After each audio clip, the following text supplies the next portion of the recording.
Same time next week by Shekiah Rosay. Chapter 10. Speeding Cars. As Sato pulled out of the mechanic shop, he wondered silently exactly what the hell he had just done. It appeared as though he had just confessed the problems that had been troubling him and haunting him for the last week. It also appeared that he had just confessed it to Joey Wheeler. It was so wrong, and so upsetting that it almost didn't upset him. That didn't make any sense at all. The worst part of all was how much better it made him feel.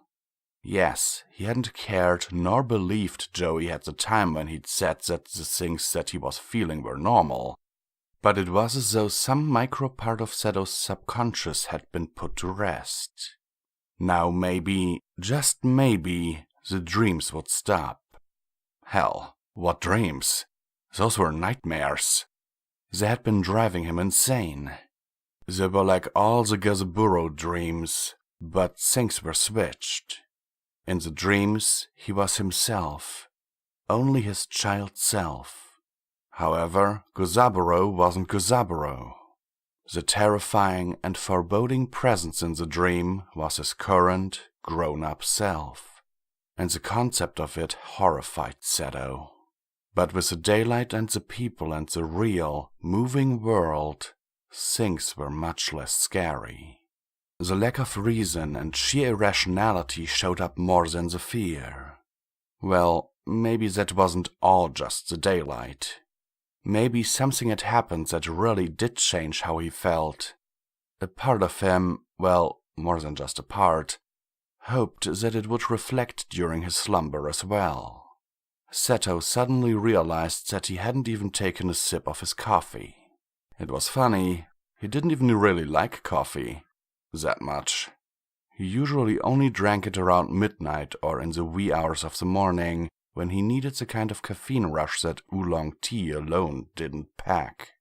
But somehow it appealed right now. He was glad that he had ordered decaf, though. His emotions were finally starting to mellow out, and he wanted them to stay that way. It occurred to Sato that there was really only a certain amount of surprise and adrenaline that somebody could take before they finally went into stupor mode. So much crazy stuff had gone on in the last week, day, hour. Perhaps he'd reached his limit. And what a mercy that was. The coffee was perfect drinking temperature, and he downed it in fewer than 3 stoplights. A few minutes later, Sato reached the deciding intersection. Left would take him to work. Right would take him home. He was already pushing down on the turn signal when it occurred to him that he didn't really have to work, if he wasn't up to it.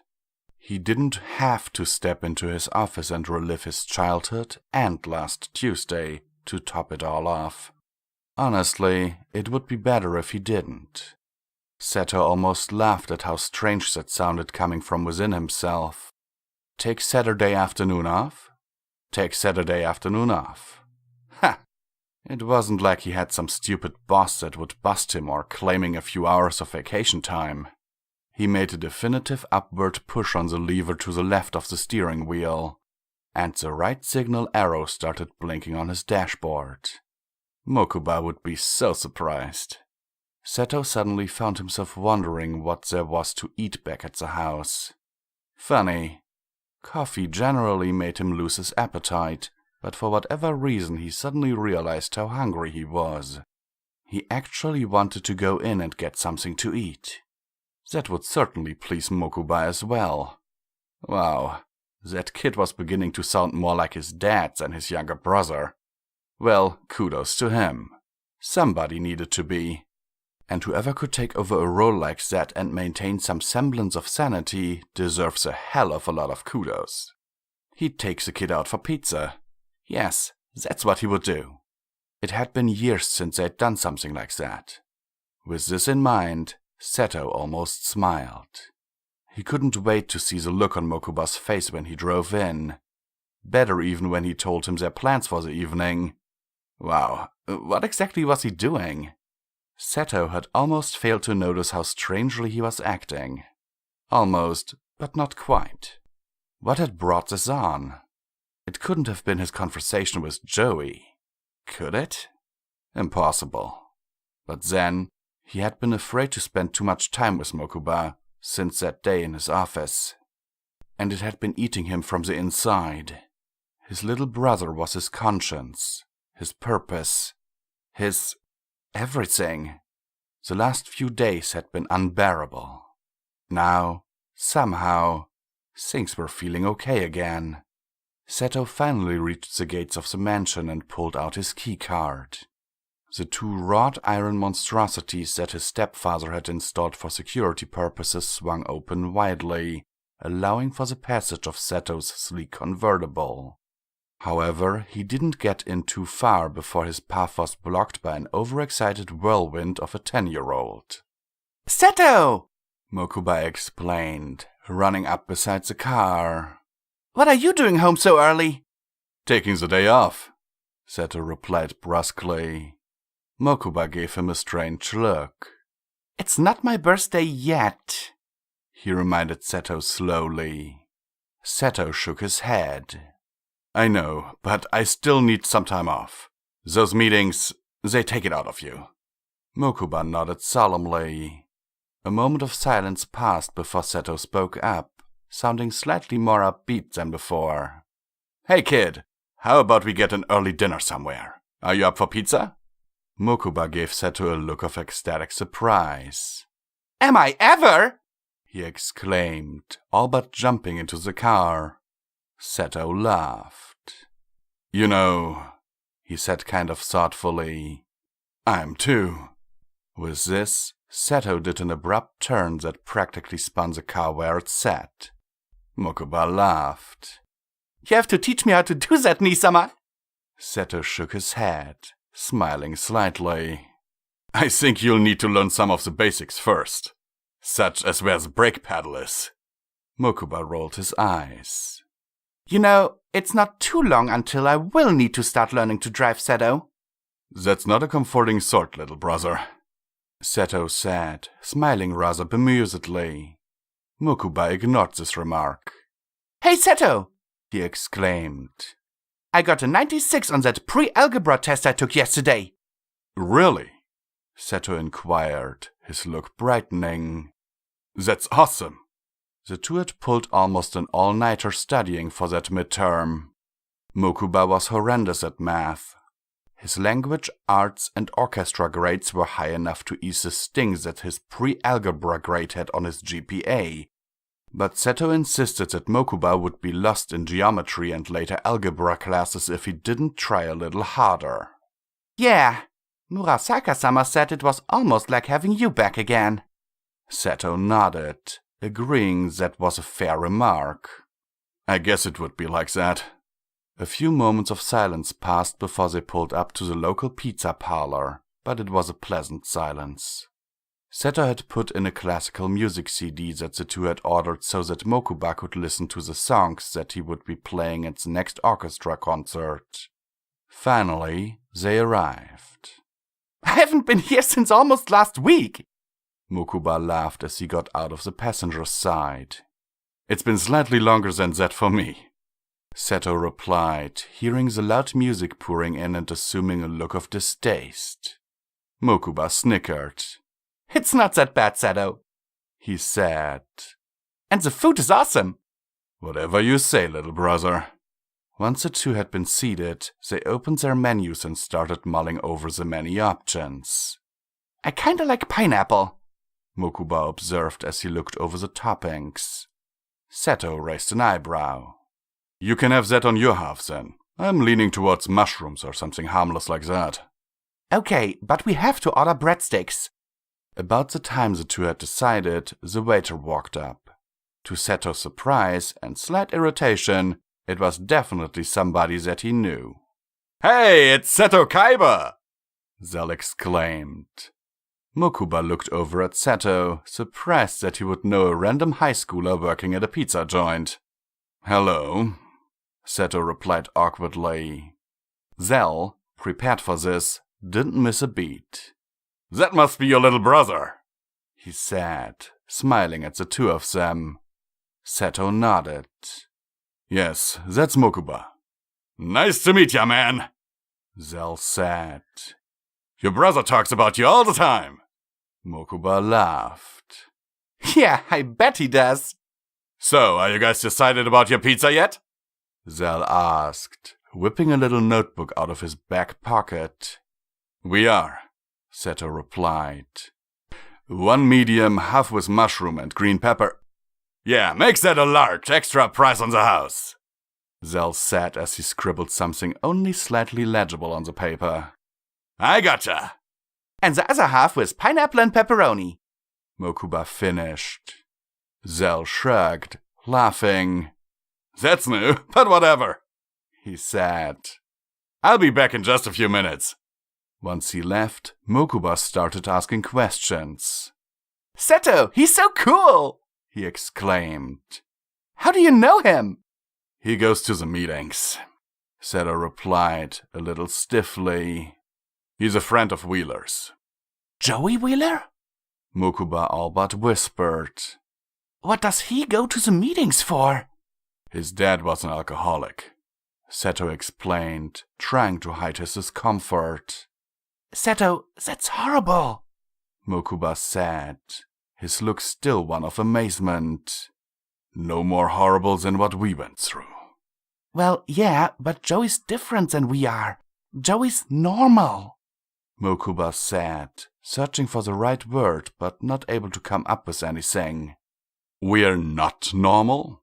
Seto demanded, knowing in his heart exactly what his brother was getting at, but feeling the need to question anyway. No, we're not, Mokuba replied.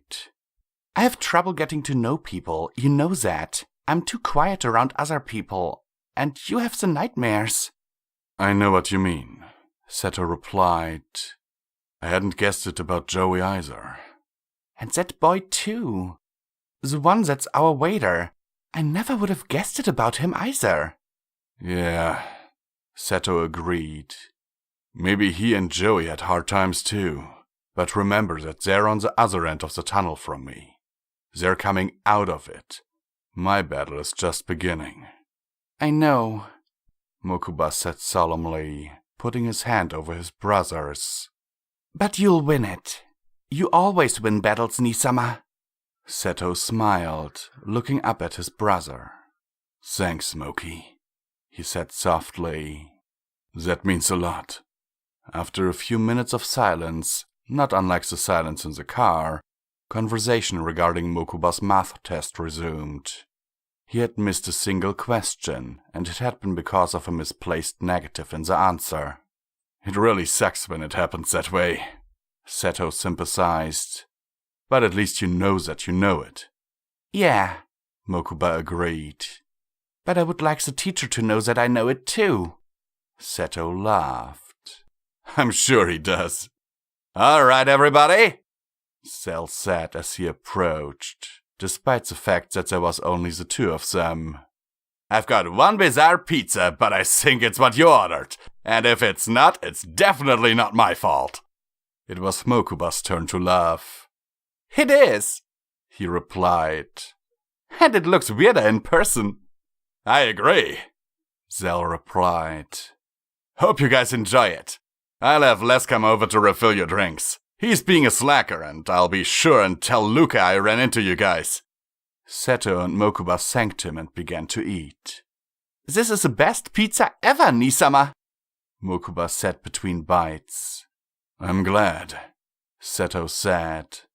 But you come here all the time. Is it different than usual? No, the pizza isn't different, Mokuba replied thoughtfully. But you're here, so it's better. Seto smiled, swallowing abruptly to avoid tearing up. Thanks, Mokuba. The two enjoyed the rest of the evening immensely, between laughter and the catastrophe of Mokuba's never-ending string of cheese as he attempted to move a slice of pizza to his plate, and Seto's shock when he got sweet tea instead of unsweet. Overall, they had a blast together. When the time finally came to leave, Seto decided suddenly to leave a much larger tip than usual. What the hell? As they walked out of the doors, Mokuba spoke up. I had a great time, Nisama, he said, taking his brother's hand.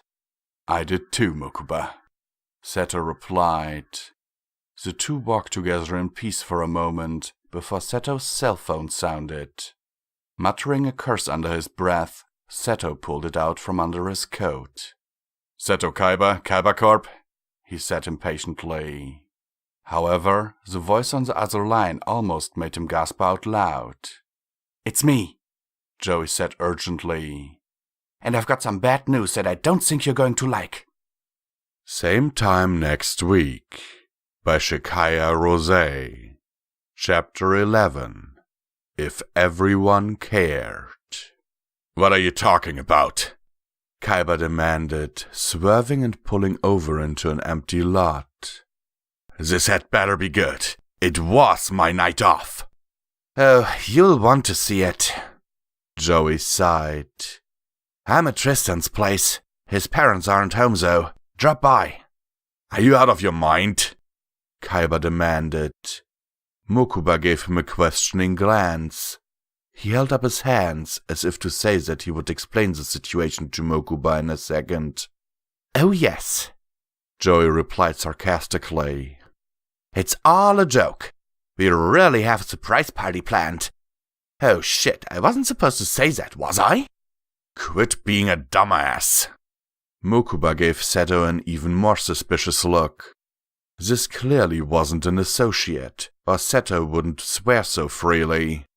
And Seto rarely ever got calls from anybody but associates. If he did, it was usually Mokuba himself. This was getting weirder and weirder. After a pause in which Mokuba could just barely hear somebody speaking on the other end, Seto spoke up again.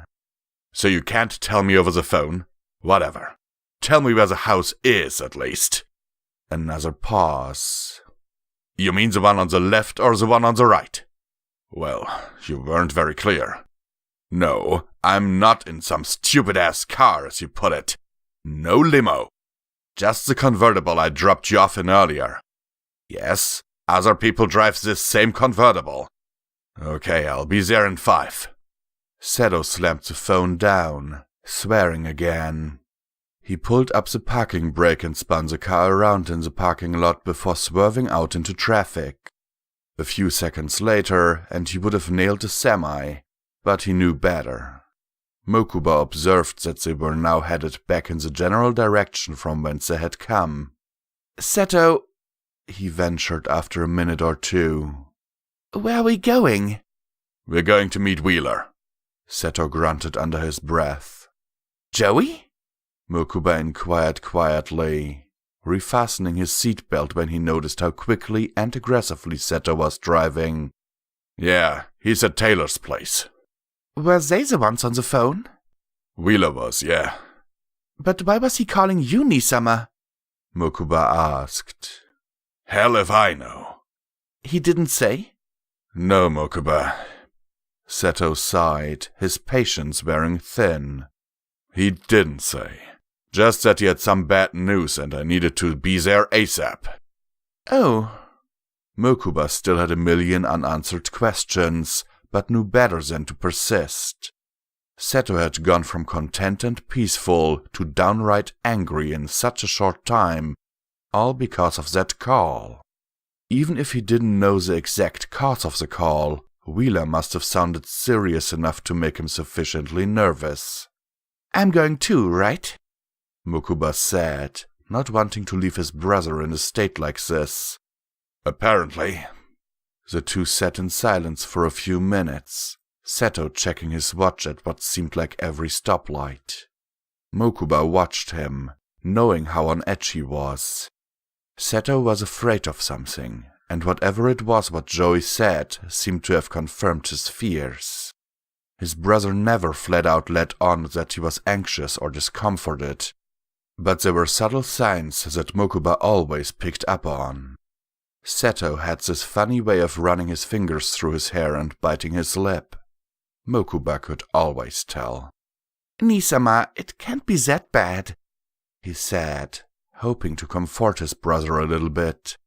I hope not, Mokuba. The silence resumed. Seto apparently didn't want to talk. Finally, the two pulled into a subdivision. There was a row of white-paneled houses and finally a brick one on the corner. Seto pulled into the driveway of this house. Mokuba unfastened his seatbelt and waited for some kind of instruction. Supposedly, this is the place, kid. The two didn't have to wonder for long, because they had hardly had time to step out of the car before Joey bounded out of the front door and down the steps. "Get in quick before somebody sees," he said, pulling Seto inside. Then he noticed Mokuba. "Oh, you came too," Joey said dryly. "You know, you didn't mention anything about bringing the kid, Kaiba." "Tough luck," Seto called from inside. "Hello to you too," Mokuba muttered, scrunching up his nose. "Sorry, kid," Joey sighed. "You can come in too, just try and stay out of the way. Oh, don't get me wrong, you're cool and all, but we didn't exactly kid-proof the house or nothing." Mokuba rolled his eyes and wandered in behind the older boys, shutting the door behind him. "I think I can handle it." It really wasn't too bad. There were a few half-empty six-packs scattered around the sofa on the floor, and a variety of rather inappropriate magazines lying open on the coffee table. An old Nintendo with some kind of car racing game was hooked up to the TV, but looked as though it had been abandoned several hours ago. "Nice place you've got here," Kaiba said rather sarcastically. Tristan shrugged. "This is what we called you about," Joey interrupted, tossing one of the magazines over to Seto. He caught it and swore as he looked at the cover. It wasn't so much a magazine as it was a tabloid. A rather infamous one at that. "What the hell is this?" he demanded, brandishing it. "It's a new Star Inquirer that hits every newsstand between here and Tokyo at midnight tonight," Joey said dryly. "We got hold of it early, 'cause Tia works at that magazine stand in the mall." "How did they hear about this?" Seto demanded, still at a loss. He sunk into a leather sofa, his head in his hands. Mokuba sat down beside him, reading the headline over his shoulder.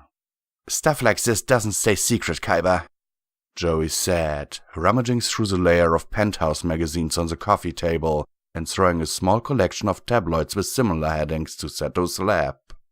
Miserably, Kaiba read some of them out loud. "CEO on the decline? Self-help for Sato Kaiba?" "Uh-huh, and my personal favorite." Joey brandished a magazine that Seto had not yet taken the time to look over. "Kaiba Corp's have-all boy loses it all." Seto read blankly. "Yeah," Tristan sighed. "And the articles aren't any better." "Are you kidding, man?" Joey asked, giving his friend a look. "He'll be lucky if he can get out in public for the next year." "Why did you call me about this?" Seto asked, flipping through the glossy pages of one of the magazines and grimacing at the overwritten, half-baked accounts of his time spent at the Domino Tech TDEDV meetings. "Yeah," Mokuba replied. "It's not like we can do anything about it now."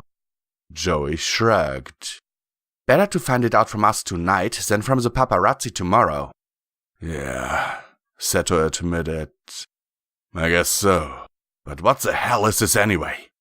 The particular article that Seto was reading was rather long and wordy, but the idea was that he had killed Noah Kaiba to cause himself to be adopted into the Kaiba family and get a share of the fortune. It also suggested, in a rather roundabout way, that he was accusing Gozaburo of abuse at this point to put the blame on somebody else's shoulders and remove his own crime from the public eye. "This is bullshit," Kaiba said, throwing it across the room. Joey nodded grimly. "Yeah, some of them are worse though." Joey pulled out the original magazine, flipped to the article, and read a few sentences out loud. He stopped for a second at one point and looked over at Kaiba. "Are you sure you want Mokuba around for this?" he asked, sounding less tough and a little bit more concerned. Just give the magazine here, Seto sighed, reaching for it. I can read it too. Seto read where Joey had indicated, aware that his younger brother was reading over his shoulder, but too engrossed to care. Joey knew when they got to the point in the article to which he had been referring because of the way Kaiba closed his eyes and sank back into the sofa. He put the magazine down on the table and ran a slender hand through his hair. Bullshit to the extreme? Joey asked dryly, sinking down into the recliner to the left of the sofa where Kaiba sat. Before replying, Kaiba sighed deeply. His voice shook a little. No, it's not bullshit, extreme or otherwise. The problem is, it's all true. Joey and Tristan exchanged looks of horror. The same tears that were stinging at Seto's eyes came to Mokuba as well, but the younger Kaiba didn't try as hard to suppress them. Instead, he simply sat, tears running silently down his face. He put his head on the motionless shoulder of his brother and sat there silently, trying not to tremble too much. So, what do we do now? Tristan asked after a few minutes. Do we call somebody who knows what to do? What about Yugi? Let's not get anybody else involved, Joey said quietly. Let's just let it be for a minute or two. Tristan reached for a few beers and uncapped them, passing one to Joey. Joey took a long drink before setting it down. Want something to drink? He asked Kaiba after a minute or two. I shouldn't. I'll be driving home in a minute or two. You sure you want to do that? Joey asked, wondering if Kaiba was in any state to drive. He made a weak attempt at humor. I bet you could afford to call a taxi. No, I can drive. But in a minute or so, not right this second. I'll be right back. Kaiba stood rather unsteadily and walked down the hallway to the bathroom. As he neared the door, he picked up speed a little and ended up slamming the door. Mokuba slumped over, occupying his brother's seat as well as his own. He dried his eyes on the corner of Seto's discarded coat. Thanks for calling us, guys, he said softly. Really? Joey asked. I was regretting it. Me too, Tristan agreed. I had no idea. Mokuba nodded, his eyes closing placidly. He had already cried all of his tears. I didn't either. At this revelation, the boys again felt silent. Joey wiped his nose on his sleeve in an almost surreptitious way, as though he didn't want either of his companions to know that his eyes had teared up. A little. But it wasn't as if either of them cared anyway. Mokuba had been crying quietly all evening, and Tristan had sniffed once or twice himself. Finally, Joey spoke up. Well, at least nobody will believe it, he said. It's in there with all that other made-up crap. Nobody has to know anything. Yeah, Mokuba agreed. Yeah, that's good at least. Have a Coke, Joey offered, finding his own strength from taking charge. He handed Mokuba a can from a different six-pack on the floor. And save some for your brother too. I think he's kinda sick. After reading that, I don't blame him. Tristan sighed. Mokuba silently took the Coke and drank about half of it. About the time he finished, Seto returned and picked his coat up off the sofa.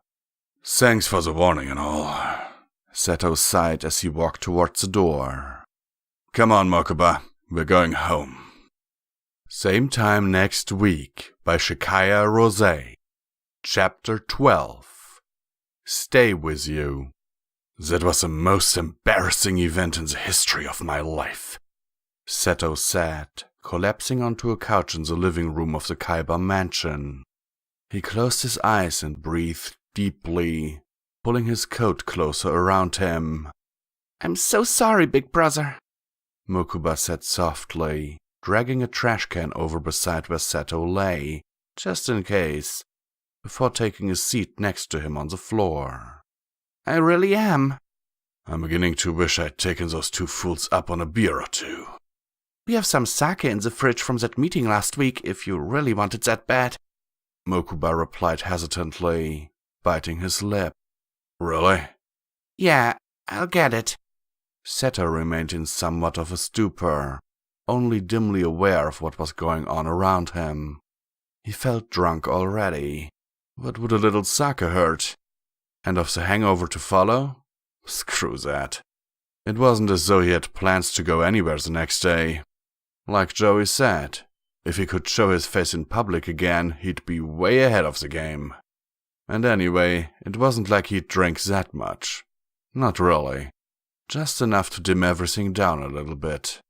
Blurs are harsh, fine lines enough to make things sinkable again. Here you are, Seto, Mokuba said, handing his brother a shallow cup full of the bitter, clear drink. Thanks, Mokuba. Go to bed if you want. I need to be alone. Okay, big brother. However, Mokuba had no intention of following his brother's directions.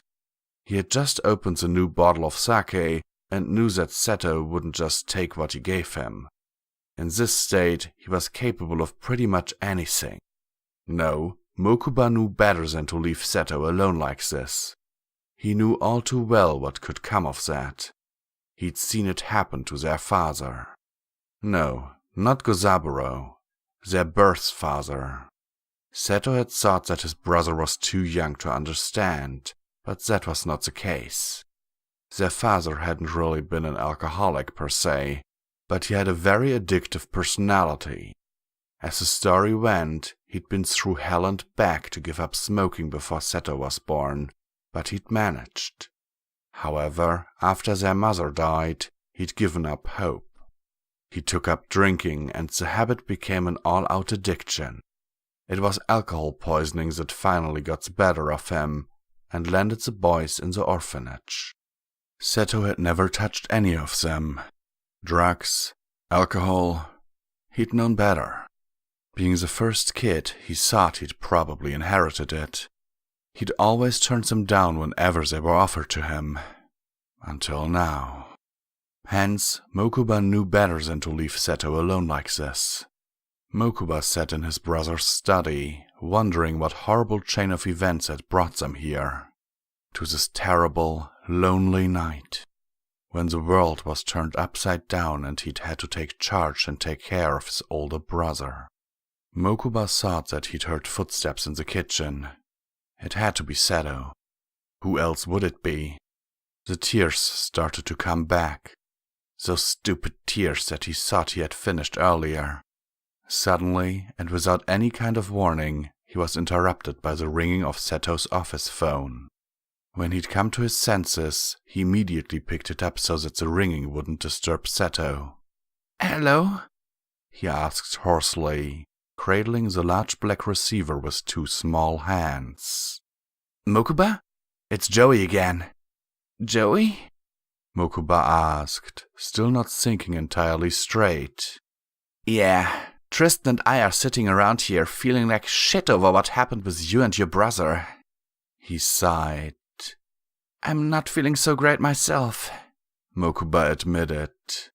"Yeah, why are you answering your brother's office phone anyway?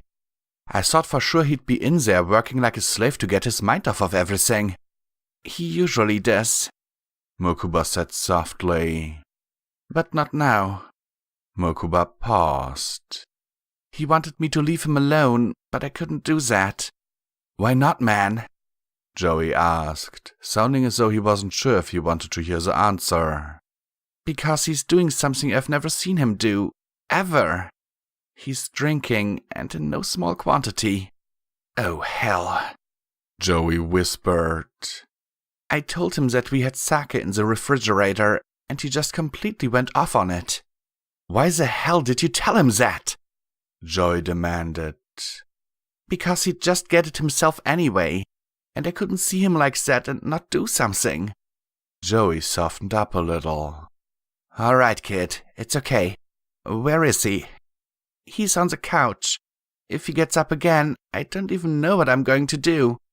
He has no tolerance for this stuff. He never, ever drinks, and you know how skinny he is. Is he still conscious? Apparently, because he's still downing the stuff, Mokuba said, his voice cracking. I'm coming over. What?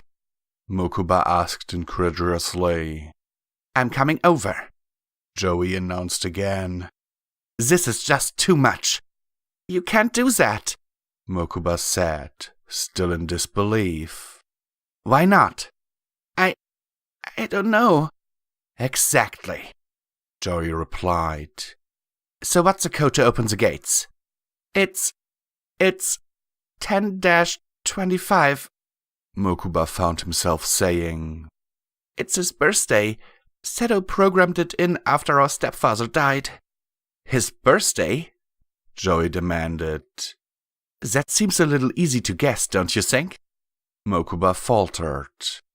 I don't know. We haven't ever had anyone try to break in before anyway. Whatever, I have it written down. I'll be over in 5 minutes. At the latest. He was about to hang up when Mokuba spoke up again. Joey, wait, he said. Are you sober enough to drive? Joey laughed. Are you kidding, kid? A beer and a half is nothing to me. Okay, if you say so. Mokuba didn't feel as if this was a time to point out that this was still a beer and a half over the legal limit for a minor. Firstly, he didn't think that Joey would listen anyway. And secondly, he was so desperate for company that he hardly cared himself. Mokuba decided to wait for Joey on the front porch. Funny, it was where he always used to wait for Seto, back when he first started working. Mokuba brushed a hand up against the window and realized that it was a surprisingly cold night. Grabbing a fleece blanket off of a shelf in the study, he wrapped it around himself and sat outside waiting. True to his word, Joey arrived in well under 5 minutes. He had no trouble unlocking the gates and was down the driveway and beside Mokuba before the younger Kaiba really knew what was going on. Okay, Joey said, rubbing his hands together with the energy that he'd accumulated in the adrenaline rush that made him drop everything and come over. It is chilly out here. Let's go inside. Inwardly agreeing, Mokuba opened the door and the two stood side by side, alone in the entryway. Kid, Joey started. You've been through way too much already tonight. Mokuba nodded solemnly, blinking back tears again. You need to go to sleep.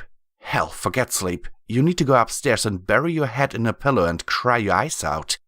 You don't have to be the little man all the time. It's okay to do that sometimes, you know. And men cry too. Mokuba nodded, looking as though he might not hold out until he made it upstairs. Feeling a surge of intense sympathy, Joey knelt down on one knee and wrapped his arms around the smaller boy in a tight, older brotherly kind of hug. Mokuba did likewise, holding on to Joey like he would Seto, if Seto were around and okay. Just hang in there, kid, Joey whispered.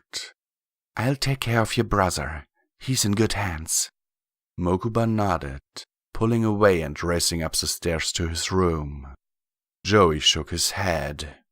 Poor kid. But what a trooper. Unfortunately, it wouldn't be so simple with the older one. Joey walked through the kitchen, trying to find his way through the living room. From the way Mokuba talked, it sounded like it was somewhere between the dining room and the study. And dining rooms were generally off the kitchen. Aha! Joey wandered into a room just beyond the cases of china and mahogany dining table. He could see a few sofas and an entertainment center outlined in the dark, and could barely see the outline of a person huddled on the couch, a half-empty bottle of sake at his feet. "Rise and shine," Joey said rather loudly, turning on the nearby lamp. Blinded by its brightness, he dimmed it down a few clicks with a dial on the wall. "Wheeler?" The syllables were a little slurred, and it sounded nothing like Kaiba at all. It was deep and could have been someone like him, but it carried none of the usual superiority or contempt. It just sounded like a pathetically drunk teenage boy. And the person speaking looked almost nothing like Khyber either. His trench coat didn't look half as formidable thrown over him like a blanket, and his usually perfect neat hair was ruffled until it stood almost on end. He had a lost boy look in his eyes, as though he didn't know exactly who he was or how he got there. "Yeah, it's me." "What are you doing here, Wheeler?" Seto asked. He didn't seem angry, so much as he seemed genuinely curious as to what Joey was doing in his living room at midnight on a Saturday. He also looked as though he was trying to pick out which Joey he was talking to. He could have counted about 4. "I called because I felt so bad about what happened earlier. And your brother told me that you got into the rice wine." "Why would he tell somebody like you a thing like that?" Seto demanded. Joey laughed, a sound somewhere between amused and the sick of feeling a pity. "Now you're sounding like yourself. See? You're figuring out who I am and everything's coming back." "I don't want anything to come back," Seto said softly, moaning a little as he reached for the bottle of sake. "I obviously need more if things are coming back." Joey bit his lip, feeling so terribly sorry for this poor lost child before him that he didn't even know what to do. "I know you don't want anything to come back," he whispered, more to himself than to Seto. "I wouldn't either." However, he knew that he needed to act quickly. Joey quickly reached for the bottle of sake, and as his balance was much better than Seto's, he pulled it out of its owner's reach very quickly. "You're out of sake," Joey lied, picking up the bottle and putting it on the bookshelf. "None left." "But I had some just a second ago," Seto insisted, reaching out an arm. "Well, you're out now." "Really?" Seto whispered. "Really," Joey replied quietly. "But you've had enough." "I haven't had enough, though," Seto insisted, his voice cracking. "I still remember, so I haven't had enough." "It's okay to remember, though," Joey said. "You'll have to remember sometime." "But I want to never remember," Seto said, looking almost as though he realized how little sense was made by the words he was saying. But Joey understood. "You can't do that, though." "Why not?" "Because your memories, what's happened in your life, they're a part of you. Like your company is a part of you, and Mokuba is a part of you." "Nothing that happened with Gozaburo is a part of me," Seto said forcefully, giving Joey a furious look. However, his fervor was interrupted by a nasty coughing spell that ended with him retching rather unglamorously into the wastebasket beside him. Joey gave him a pitying look, running his fingers through his own blonde hair. "Yeah, I know. Sucks." Suddenly, Joey got an idea.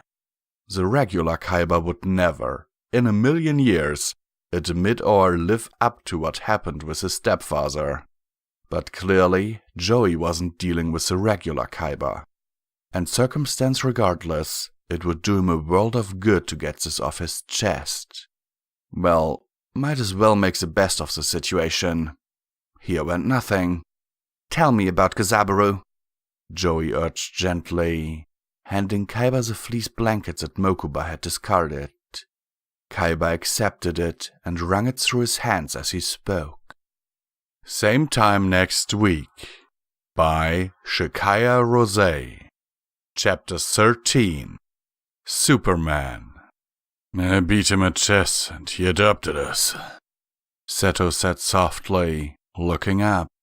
"You told me about that at the meeting," Joey told him gently. "What about the part where you stopped?" "I stopped?" Seto asked, giving Joey a confused look. "I told everything then." "No," Joey explained patiently. "You got to one part, and then you left.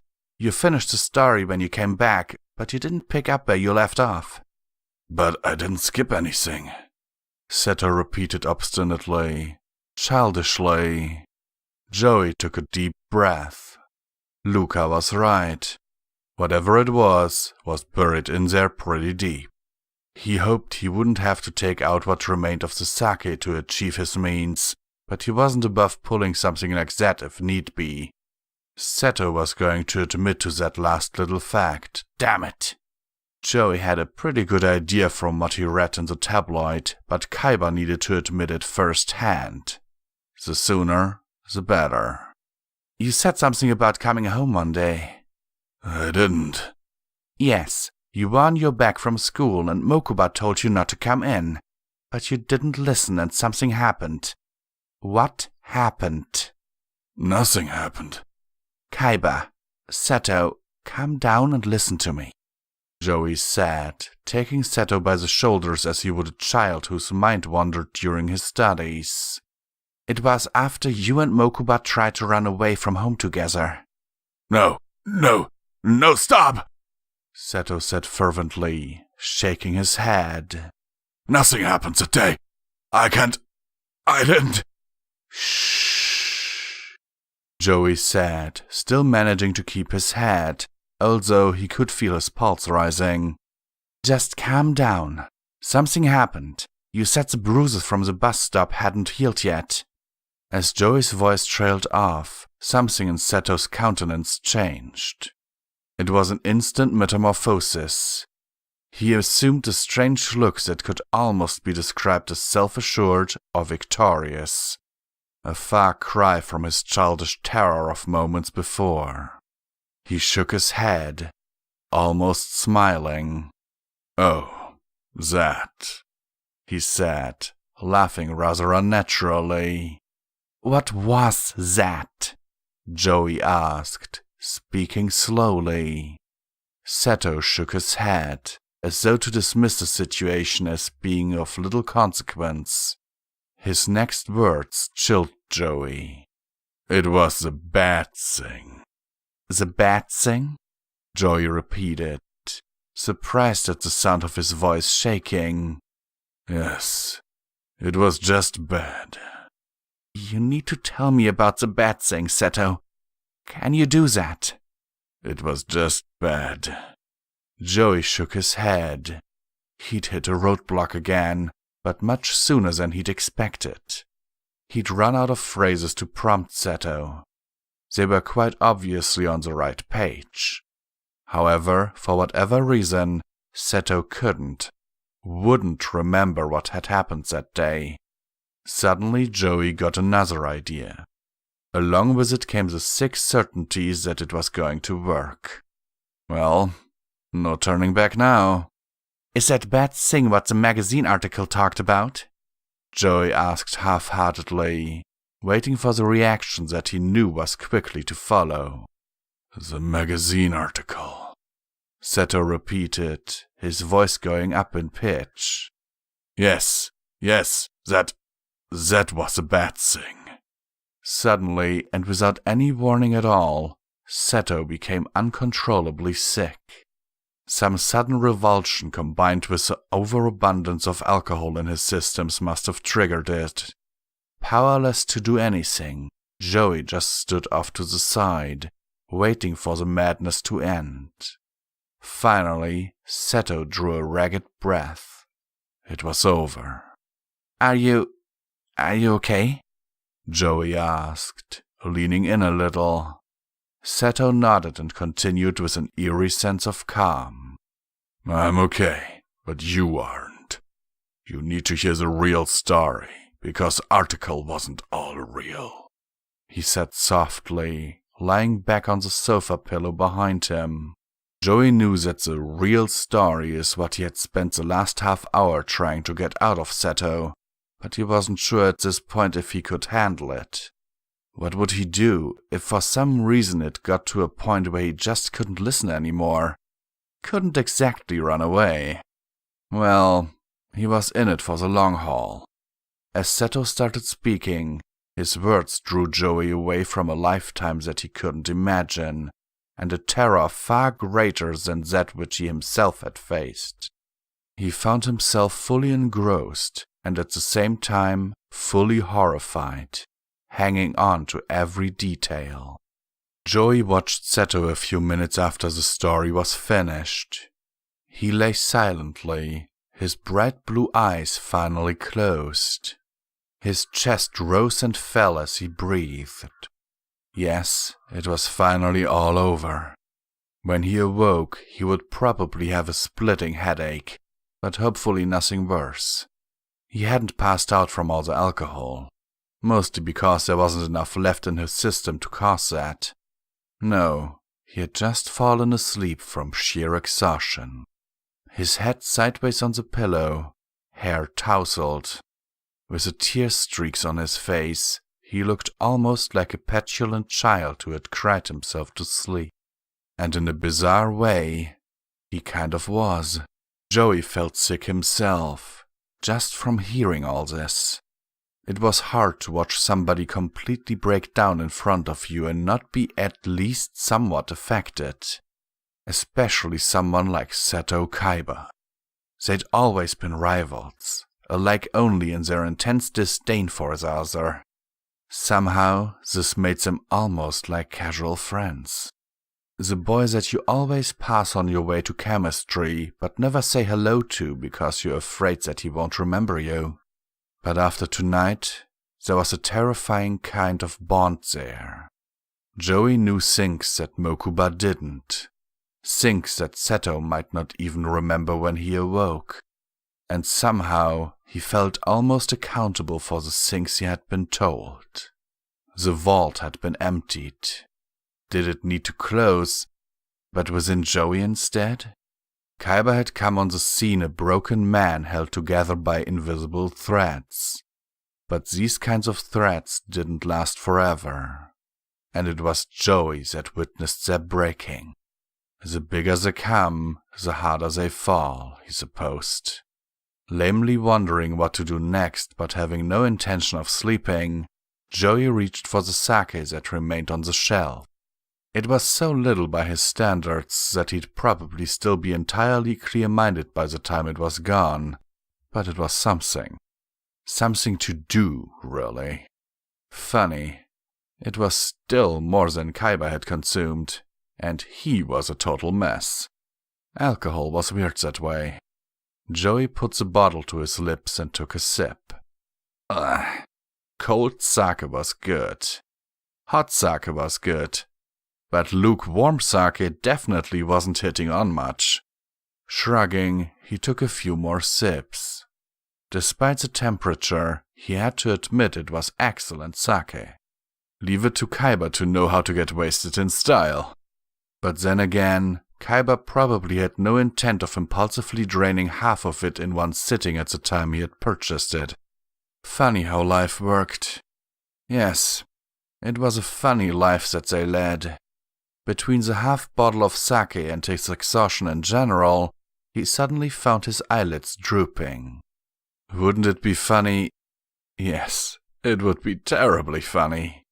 To fall asleep in Seto Kaiba's living room on a Saturday night. Before Joey knew it, he was asleep on the carpet in front of the sofa. When Joey awoke almost 3 hours later, the clock on the mantel read 4 a.m. on the dot. He rubbed his eyes sleepily and looked around for a moment, wondering where he was. Only when the sleeping figure on the sofa and the abandoned sake bottle came into focus did the many events of the evening come flooding back. Joey's immediate impulse was to call back up and go back to sleep immediately. However, he knew that this probably wasn't the wisest idea ever. Instead, he crawled over to the sofa. The breathing of his fellow inebriated living room occupant was as even as ever. Yeah, Kaiba was still out. Like a light. He probably wouldn't come around until at least 8 or 9. Good for him.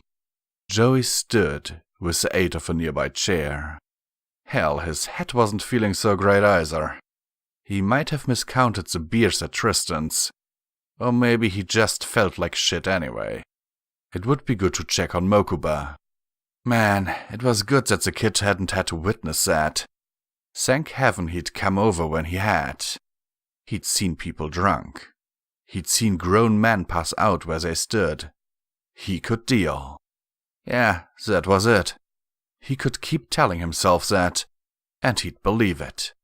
But he was still feeling more terrible than ever. Onto something else to take his mind off of everything. Mokuba. That's right. He was going to check on Mokuba. Where were the stairs? Or some stairs? There had to be a couple dozen. It wouldn't be too hard to run across one, hungover or otherwise. Okay, there was a set in the foyer. He could get himself that far without a problem. As Joey reached the landing of the stairs, he could just barely hear the sound of soft, sleepy breathing. He walked up the rest of the staircase and commenced to follow the sound. Down the hallway, into a room on the left. Easy enough. He found himself in a sparsely furnished but extremely spacious room.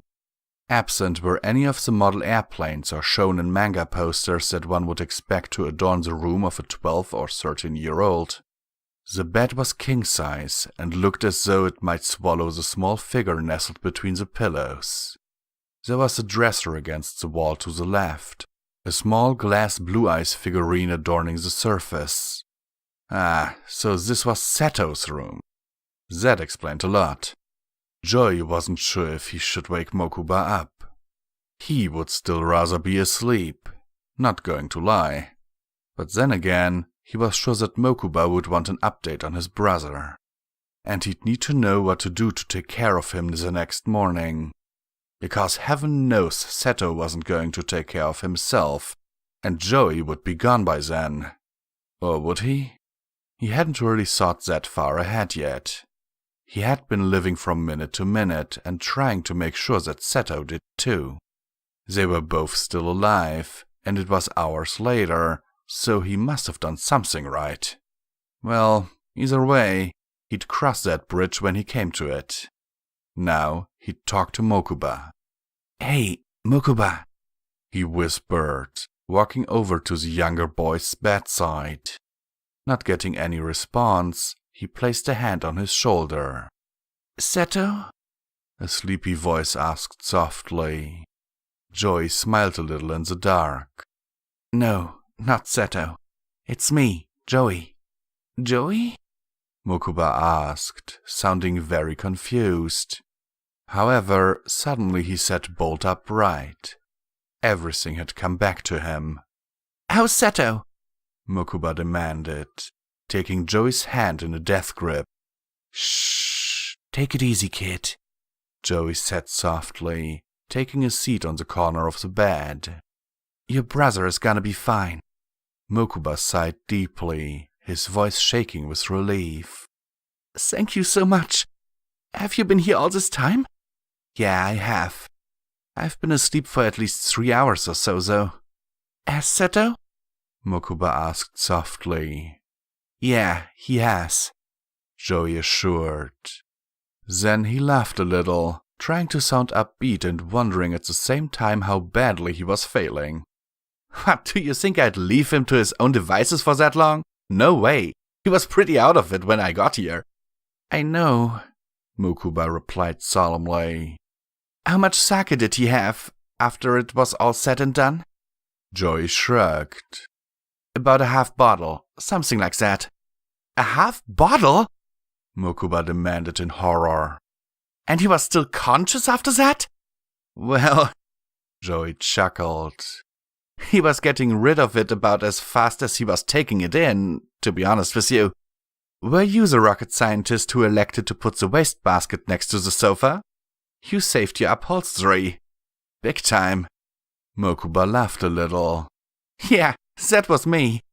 "So, how are you holding up, kid?" Joey asked, giving Mokuba a look of concern. "Okay, I guess," Mokuba replied. "Not great, but okay." "Okay's all you can do sometimes, little man," Joey said, cuffing Mokuba lightly on the shoulder. "Tell you what, I'll get you a glass of water and then we can talk about tomorrow morning, okay?" Sounds good, Mokuba agreed. There's a bunch of paper cups in the bathroom 2 doors down from me. Sure. Joey was back in a few minutes, this time with a glass of water in a small plain white cup. Here you go. Mokuba thanked him and took a sip of the water. It was a huge feeling of refreshment, almost like life coming back. So, Joey started. I do know if I should stay the night or not. Well, Mokuba replied hesitantly. Do you want to? I don't care one way or the other. Your bathroom's cleaner than mine and you guys have way better booze. But I'd be fine going back to Tristan's place. He's probably still awake anyway, practicing Mario Kart 64. He thinks he'll manage to kick my ass sometime. It'll never happen. But it gives him something to live for anyway. Mokuba laughed, but his countenance quickly returned to one of concern. Joey? He asked, his voice sounding smaller and younger than ever. Could you stay? Joey hesitated a second, but when his voice came, it sounded certain. Sure, Mokuba, if that's what you want. Yeah, it is what I want, if you don't mind or anything. I don't know what to do when Seto wakes up, and he doesn't either. You've been hungover enough times to know what to do, right? No offense or anything. Joey laughed. None taken. Yeah, I'll be happy to hang around. There's a guest room across the hall, Mokuba informed him. There should be clean sheets on the bed. Sounds great, Joey said. Beats my place already. And Joey? Mokuba said, hesitating a little. You must make a great big brother. Joey shrugged and smiled. Thanks, little man. Means a lot. Same time next week. By Shekiah Rosay. Chapter 14. Who I Am Hates Who I've Been. As Seto awoke, his first feeling was one of extreme disorientation. A dreadful pain in his head. He could hardly sit up. The events of the previous night were very much a blur. He must not have been at work. That's right. He had decided not to go. There was pizza with Mokuba, and that kid from the meetings. After that, he remembered a strange house that he hadn't been to before. And Taylor was there. And Wheeler. Yes, Wheeler. Had he come back with them? No, that couldn't possibly be. But he had been at Seto's house the previous night. He had. Seto gave up thinking for a second. It seemed to make his head throb worse. Hell, where was this headache coming from? It felt like someone had taken a sledgehammer, once to each side of his head. It was almost like he had been drinking. A lot. Suddenly, he had a fleeting image of a bottle of sake. The same sake that he'd gotten for the meeting the week before. But why would he have been drinking it? And why was he remembering a magazine article about him? Wait, hadn't he given up thinking? No, this was important. He could tell. The magazine articles. They'd been about Gozaburo. And everybody would be reading him. And some of that stuff was real. And it was bad. Very bad. Reading it had made him sick. It had made him drink.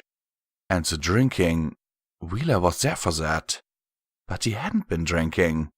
It was like a half-remembered dream, trying to piece all of the previous night's events together. A little bit more would come back every few seconds, but that would just seem to make everything else he thought that he knew that much crazier. He had been drinking, and Joey hadn't. But they were talking about Gozaburo, and Seto had told him. The bad thing. The thing that he promised himself hadn't actually happened. But when he was telling Joey, it felt so real. It had to be. And that's where the memories ended. It was like a story where the pages had been torn out and scattered all over the place. Everything was there, but it didn't make a bit of sense. Oh, wouldn't Mokuba come down or something? He couldn't stand to be alone anymore. As though in response to his thoughts, someone appeared in the doorway to the kitchen. But it wasn't Mokuba. It was Wheeler. At the sight of Joey Wheeler, all of the assorted facts that Seto had managed to compile from the last 24 hours came together into a story. An actual chain of events. And Seto had no idea how to respond to any of it. First of all, his pride was shattered. Absolutely beyond repair, beyond any attempt to save it. It was no use even going down that route. So what was he going to say? Joey, Wheeler, Seto started, looking for anything to say that would fit the situation. However, Joey held up a hand to silence him. Don't even. Just be silent for a second. Joey approached Seto, no caution evident in his step. When he finally stood beside him, he put an arm around the other boy's shoulder. With a sudden rush of gratitude and empathy, and loss of anything resembling any desire to keep any kind of selfish pride intact, Seto put his arm around Joey too. Within moments, the two were embracing, both sobbing as though their hearts were going to break. Seto finally sighed, pulling away and running his sleeve across his face. What the hell do we do next? Joey sighed deeply. Well, how's your head, I guess? Awful. Mine too. What were you drinking? Seto asked, slightly confused. Yeah, I put some hurt on the sake too. Not to mention the beers at Tristan's. Seto laughed dryly. Is there anything to do to make it calm down just a little? Well, Joey said thoughtfully. Tristan swears by raw eggs, but that's too nasty either way. Personally, I'd rather keep the headaches and down a couple of those. I stick with the tried and true. Black coffee. Seto nodded with some kind of familiarity. I'll give it a try. And some aspirin too. Joey shrugged. Might as well. I'll put a pot of coffee on, Seto suggested. I think we have some coffee beans in the freezer. Joey gave him an odd look. Coffee? In the freezer? Yeah, Seto replied, shrugging. It keeps it much fresher. And as rarely as we make it, it needs to stay that way longer. True. The conversation felt very bizarre, for both of them. It was as though the two of them were grade schoolers who had just had a sleepover. No one could have possibly guessed that 24 hours before they were mortal enemies. And there was really no gray area there. It had just happened like it happened. 1 second they hated one another passionately, and the next they were crying together over an empty bottle of sake and a mutual lost innocence. Funny how life worked. In a fairly short amount of time, Seto had the coffee made. He handed Joey a full cup and kept one for himself also. Well, Joey sighed. Bottoms up. Seto nodded, scrunching up his nose. Joey laughed. You get used to it. Like you get used to hangovers? Something like that, yeah. The two drank coffee in silence for a few minutes.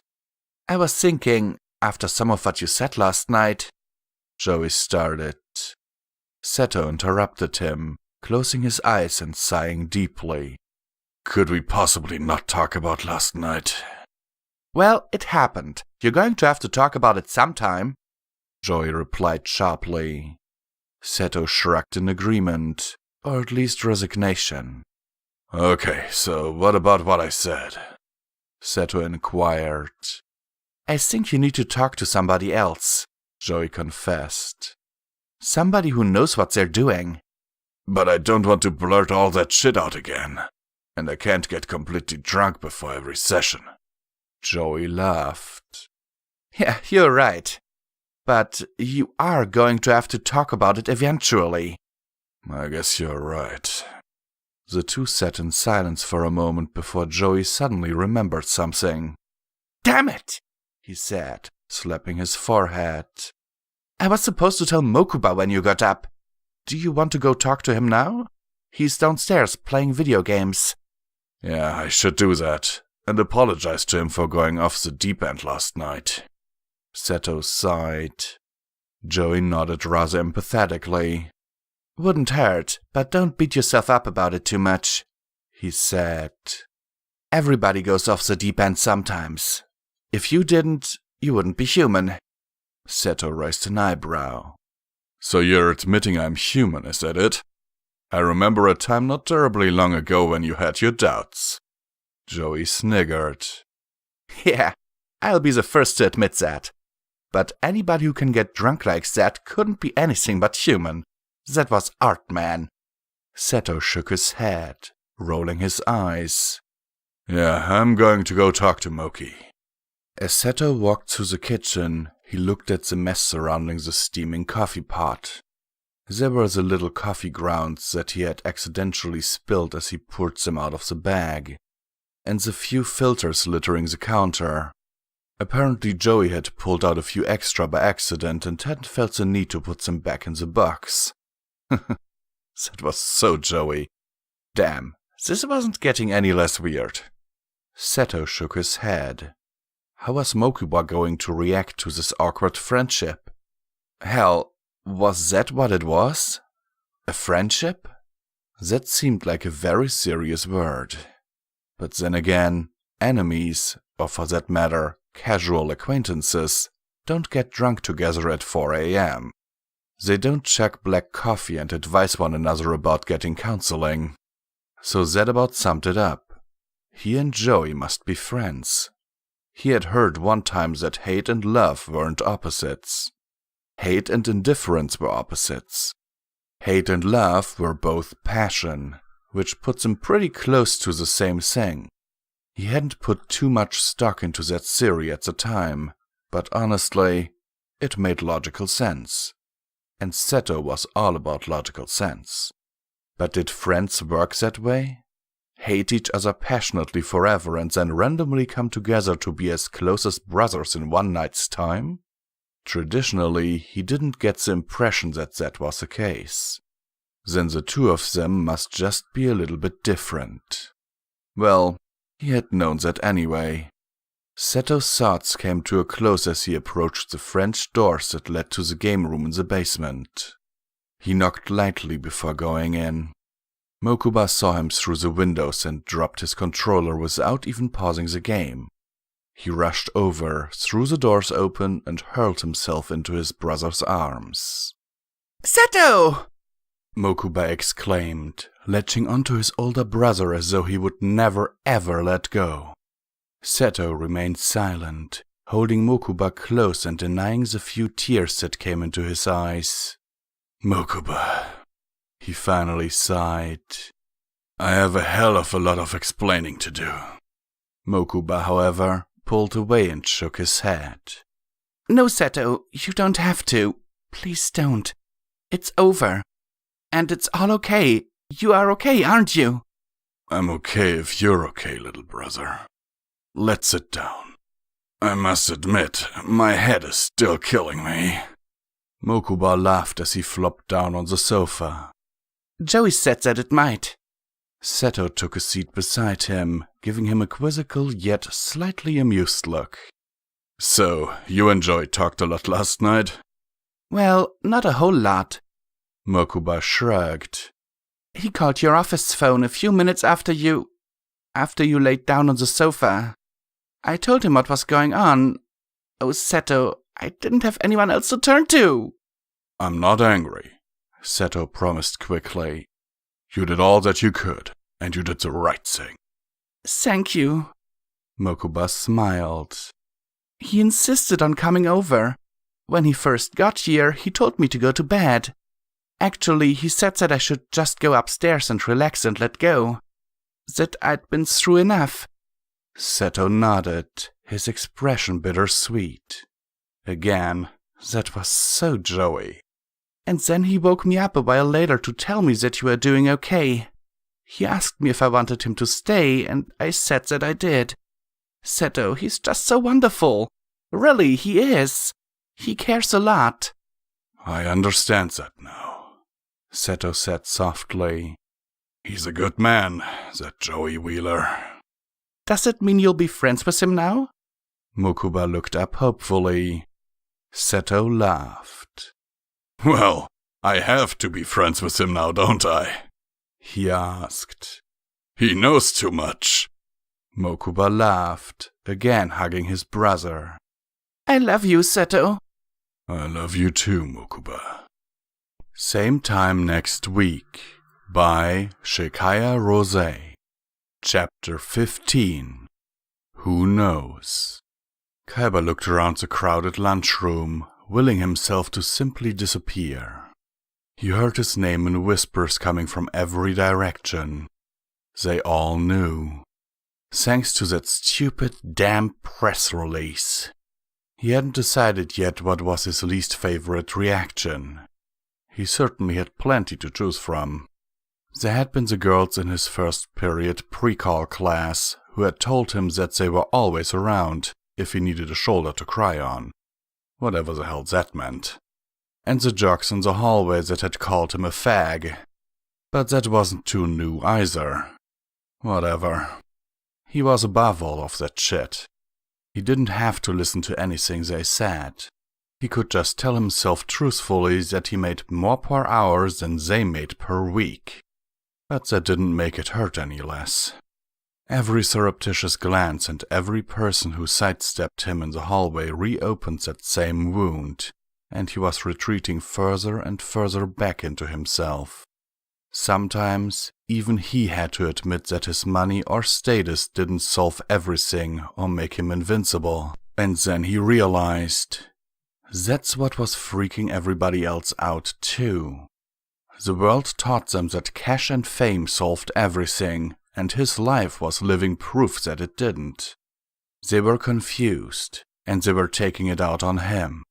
Knowing that didn't make him any less angry, but at least he understood a little. Hell, that sounded like something Luca would say. Seto sighed deeply and closed his laptop.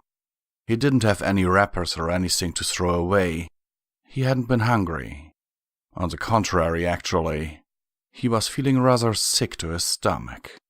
Maybe it was still the hangover wearing off, or maybe his day was just sucking that much.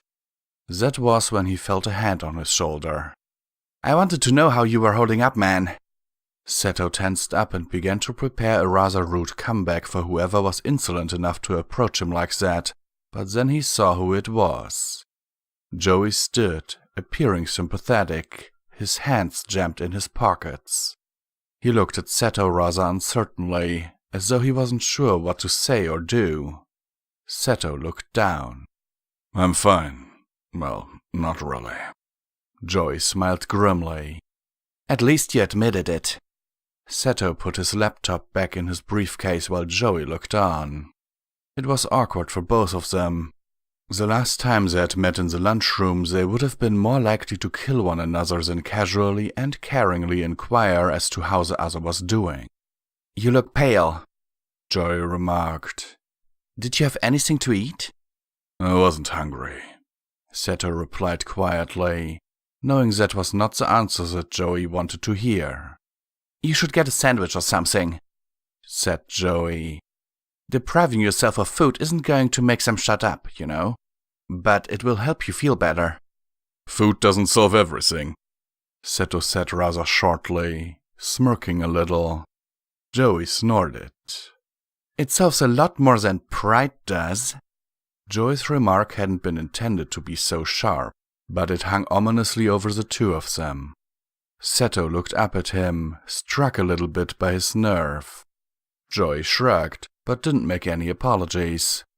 It's the truth. Come on, you need a break. I need a way to skip chemistry. Let's get some real food.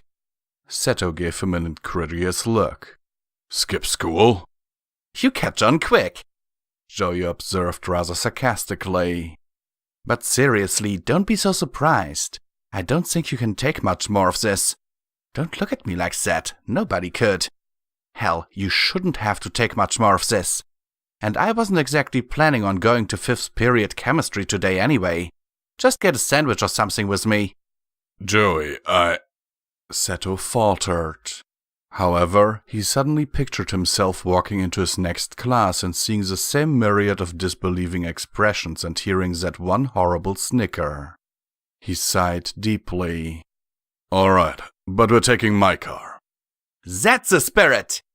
Joey exclaimed. Now follow me to the door of the Fine Arts hallway. They never watch that one, and it's a really short walk to the student lot. We can stash our backpacks behind the trophy case. You don't do this often at all, do you, Joey? Seto inquired wearily. Joey laughed. I try to limit it to once or twice a week. None of the teachers say anything because they're just that damned glad to get me out of the way for an hour or so. Now let's haul ass before anybody gets suspicious. Seto quickly gathered his belongings and followed Joey out the side door to the lunchroom. Suddenly, he got a bizarre and almost uncontrollable urge to laugh. It was as though he was 7 years old again, stealing an extra cookie from the cafeteria at the orphanage. That was certainly a bittersweet memory. With any luck, he'd be as successful now as he had been then. You doing okay back there? Joey asked quietly. Haven't burst into flame or suddenly exploded from breaking a rule? Oh, get over it. I've done it before. 2-minute tardy in the first week as a freshman. Oh dear! Joey exclaimed in a high-pitched voice, mimicking a sense of fear. Seto sighed, but clearly more out of amusement than frustration. I called a teacher a dumbass one time. I'll have you know. And I got a 2-hour detention. Joey turned, looking slightly surprised and a bit impressed. But did you deserve it? Seto laughed. Hell no. I just slipped the detention supervisor a couple $100 and hauled ass out the door. Joey shook his head. Nice. The two finally reached the door that Joey had talked about earlier. Sure enough, there wasn't a teacher or administrator in sight. Looking around quickly, Joey shoved his worn navy blue bag under the trophy case, along with Seto's briefcase. I didn't know you'd be so quick to give that piece of junk up, Joey observed quietly, looking rather amusedly at the rectangular silver case in its current position under the rather large trophy case. Seto shrugged. It has a tracking device embedded inside, and it would be absolute hell to get into even if somebody stole it. Which isn't likely. It's pretty unassuming. I guess so, Joey agreed, shrugging. So where are you parked? Near the door. I got here pretty early after dropping Mokuba off, and I got one of the better spots. Sweet. Black convertible, right? Yeah, I see it. Seto pulled his keys out of his pocket and started for the door. He noticed, however, that Joey held back. Aren't you coming, after dragging me all the way over here? He demanded. Joey nodded, but explained his reasoning. If we go out together, it'll be suspicious if anybody happens to look out. Tristan and I got caught that way back in junior high. You just go on out and start the car. I'll be a few minutes behind you. Oh, and be quick. It looks like it's raining again, and if you get too wet to dry over the next hour, it'll be hard to explain when we get back. Seto shook his head, wondering why Joey's immense knowledge of how to go about breaking rules continued to surprise him. Looking one last time, he slipped out the door and walked somewhat quickly to his car. Once he had started it up, he heard Joey walking towards the student lot. Seto hardly looked up as the other boy got into the passenger side and shut the door. Where to? He asked quietly, pulling out the parking brake and easing out of the parking place. I don't know, Joey replied thoughtfully. There's that burger place up the road where Thea worked freshman year. It's not bad. You said nothing about fast food, Seto said shortly. I would put a gun in my mouth before I ate that. It would have a similar effect anyway. Joey laughed. I mean, Seto, don't hold back. Just say what you really think of my idea. Seto laughed a little despite himself. Okay, I'm turning right here at the light. We can see what we pass. The two rode in silence. It was strange, like all the time they spent together. But it was different somehow. It wasn't bad weird or awkward weird. It was just a feeling of camaraderie. For Seto, it was like the camaraderie he only felt with Mokuba. And Joey really didn't know quite what to make of it. It was closer than he felt with anybody, even Yugi, his supposed best friend. Suddenly, however, his reverie was split. "Look at that weird place over there," Joey commented, pointing at a bizarre-looking establishment on Seto's side of the road. Seto recognized it immediately. He passed it every day on his way home from school. It was a strange little solitary place, not a part of a shopping center or strip mall, which looked like it could have been a gas station in a previous life. But the plastic overhang that was once over the gas pumps, presuming it was actually a gas station at some point, was now the awning to a strange picnic area with a variety of tables and chairs. A lopsided weather-worn sign outside said "Restaurant," which wasn't overly specific. "Oh yeah, that one. It's been there for years," Seto replied, shrugging it off. "I know," Joey agreed. "But I've always kinda wanted to go there. It's sorta weird. You know what I'm talking about." Seto appeared thoughtful for a minute or two. The restaurant was coming closer, and they were going to pass it pretty soon. "Not gonna lie, I've always wondered about it too. Let's go." "Are you kidding?" Joey asked, giving Seto a look of shock. "Yeah, why the hell not?" Seto demanded, laughing a little. "We have time to kill." Joey shrugged. With a quick look over his right shoulder, Seto spun the wheel abruptly to the right. They had just enough space to make it into the restaurant's meager parking area. "I wonder what they serve here," Joey asked as he got out of the car. Seto shrugged. "You're presuming it's actually still open. Keep that in mind too." Joey snorted. "These places never close, at least not for long anyway. Weird restaurants are like obnoxious people. You can't ever get rid of them permanently because too many people around you actually like them." Seto resisted the urge to laugh, thinking that laughing as regularly as he would today would be just too weird for him. Joey's logic was good either way. He decided to go a little closer to check it out. Walking under the corner of the plastic gas station ceiling awning thing, he looked around the old screen door. "Hey!" he called back to Joey. "There's a menu here next to the door." Joey jogged up and scanned it over Seto's shoulder. "That's awesome!" he exclaimed after a few moments of reading. "It's one of those little places that serve big breakfast all day long." Seto shook his head. "Who knew any of those were still around? Especially in metropolitan Domino City." "Let's eat here," Joey said excitedly, putting a hand on Seto's arm to get his attention.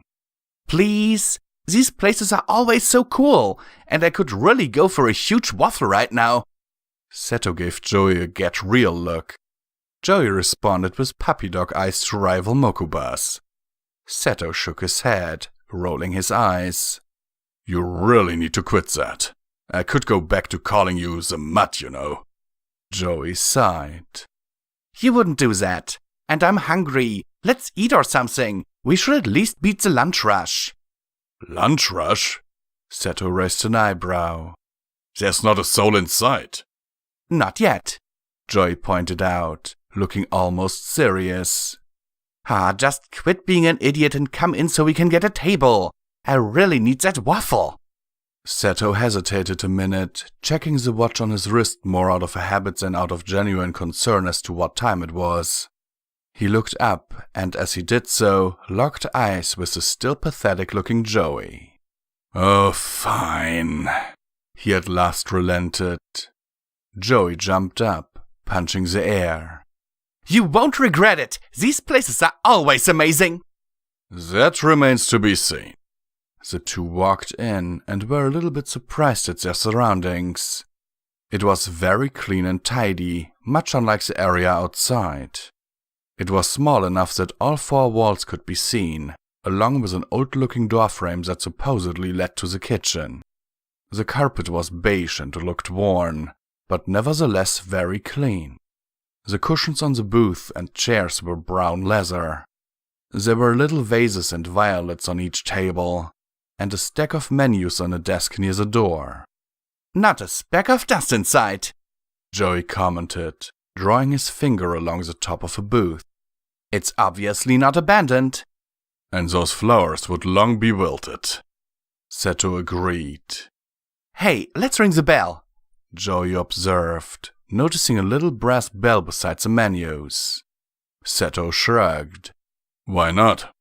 The bell had a high, tinny sound, but they barely rang it a few seconds before someone appeared in the kitchen doorway. The person was quite short and appeared about the age to be one of their mothers. She was somewhat pretty, in an antique or old-fashioned kind of way. Her short cropped brown hair, streaked with gray, was all but hidden by a red bandana she tied around her head. She was a little bit stout, but her girth seemed to go with her general maternal appearance. "Well, hello," she said, sounding a little surprised, but pleased all the same. "Welcome to the Café des Miracles, or Café of Miracles, whichever you like. It's French, you know." Seto and Joey exchanged bemused looks. "Yeah, I've told my husband we should change it to something more practical, but he insists that it's been the same for the last 50 years. Which is true and all, but that doesn't mean it's not a stupid name anyway." She stopped, shaking her head. "I'm rambling like crazy, sorry about that. I'm Lena, by the way. You guys must be hungry, or you wouldn't have come. Take a menu and sit down, anywhere you like.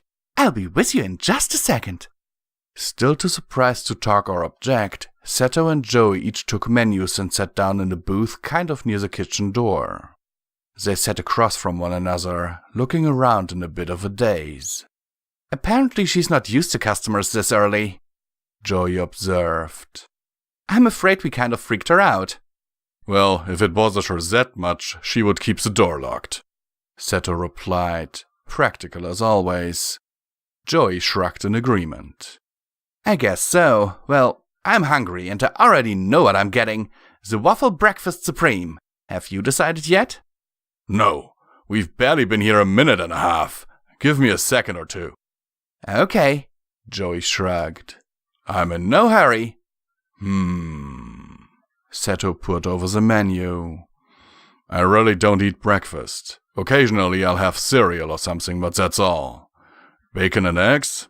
Forget that." "They have, like, biscuits and gravy and stuff like that," Joey pointed out. Seto ignored him. "Huh. They have a fruit cup," he observed. "Seems harmless." Joey shook his head. "You're going to eat some real food. Read that column right here." He pointed to the column from which he had chosen his own meal. It had a foreboding title, something like Combo Meals. Everything listed sounded as though it could feed its own third world country.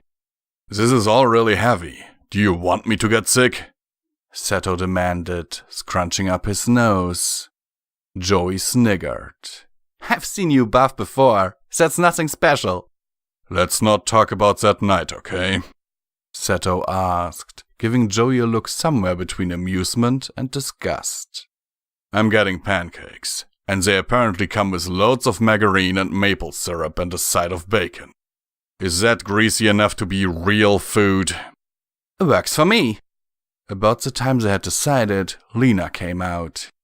She gave them each a cup of coffee. Apparently the fact that they would require that much was a given. "You boys decided yet?"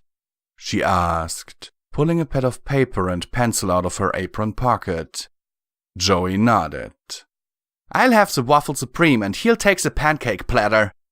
Joey replied promptly, knowing that if left to his own devices, Seto would order something pathetic, like a fruit cup. "That's all then?"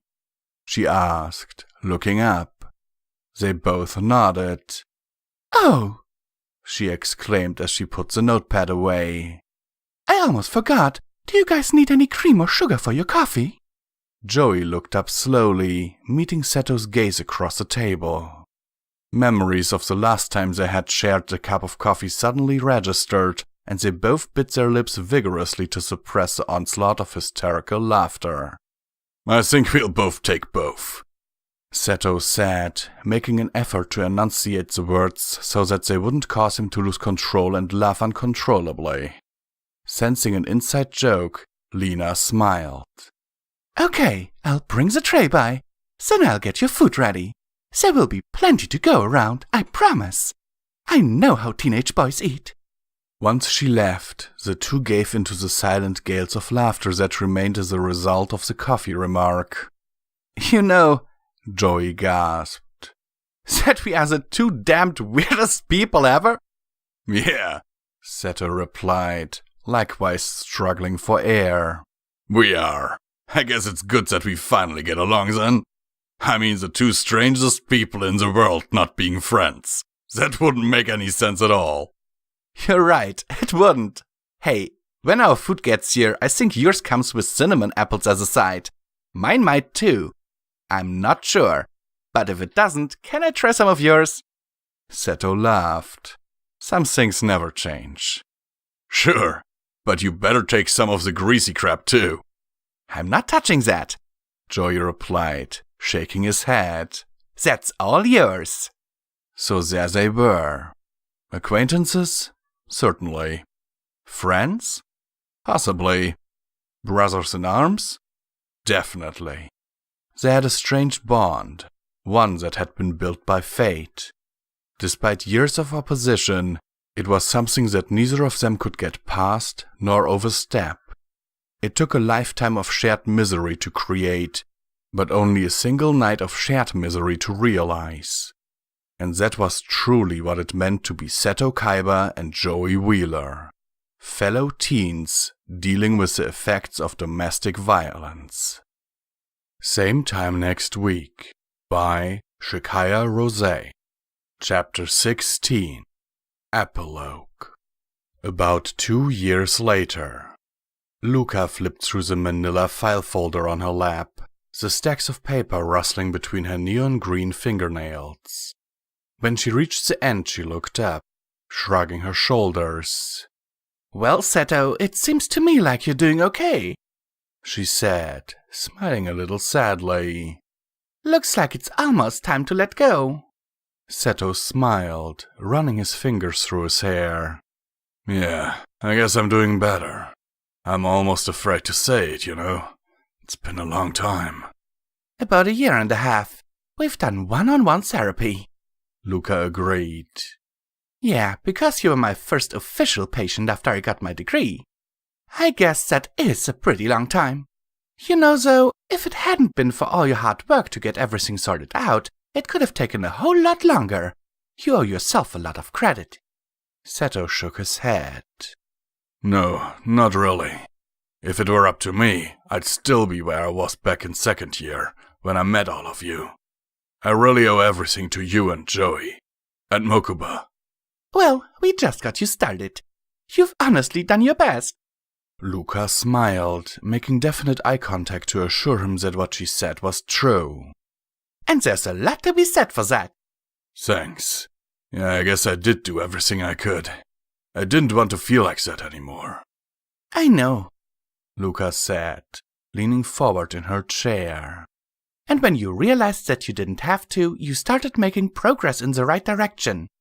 That's all it took. We helped a little in the beginning, but after that, it's been all you. Seto looked up at the clock and allowed his eyes to travel wistfully across the heavily decorated walls of Luca's office. She shared the building with another psychologist, but her office was much nicer than his. Her collections of psychedelic rock posters and brightly colored beanbag chairs were a little overwhelming at first, but after a while it started to feel like a safe place, as she put it. A place where someone could say whatever was going through their mind and nothing would come out sounding stupid. That's how the room was. That's how Luca was. I almost don't want to be better, Seto admitted, laughing a little as he said it. I kind of like coming here and talking and being able to say and admit whatever. Luca gave him a look of understanding and moved to sit on the sofa beside him. She put an arm around him. I'm not going anywhere, she said. Neither is Joey and neither is Moki. Any of you guys can come whenever you need. And the TDEDV will always meet on Saturdays too. Just because you're okay now doesn't mean that you can't come to meetings and we have to pretend that we don't know each other. You can visit us whenever you want. I'd love for you to hang out and help some of the new kids. Seto nodded. I'll be at Tokyo U next year, which is pretty close. Yeah, Luca agreed. Leaving for college. You need to quit making me feel old. All of you guys do that. Christina called up the other day to say that she's engaged. She's going to invite all the kids from the meetings to the wedding, so keep next April open. I will, Seto replied thoughtfully. A few minutes passed in semi-silence, with only Luca's rock and roll station playing softly in the background. She finally spoke up. I understand how well you're doing. Just don't forget to take the medicine every day. I don't know how long you'll need it, but it will be a while. And remember, the depression I had it prescribed for has nothing to do with your stepfather. Just made it more difficult to cope with the post-traumatic stress. Yeah, I'll still take it, Seto promised. And just don't forget, Luca emphasized.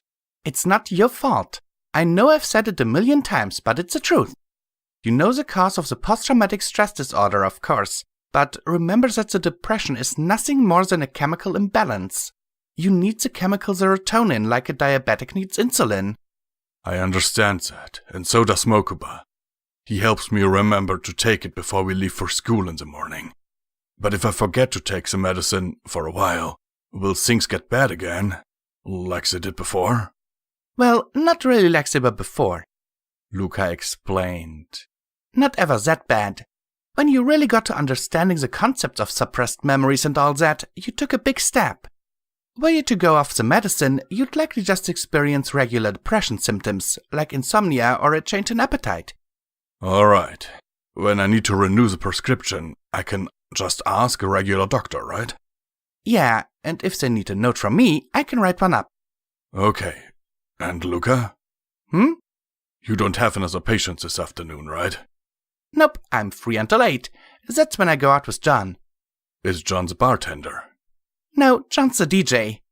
Whatever, I lose track. Okay, so Joey and I were going to go up to the Kaiba building this afternoon so that I could do what you suggested a few weeks ago. We picked today because it's a Sunday afternoon, so it will be practically empty and Joey isn't scheduled to work. Would you be interested in coming with us?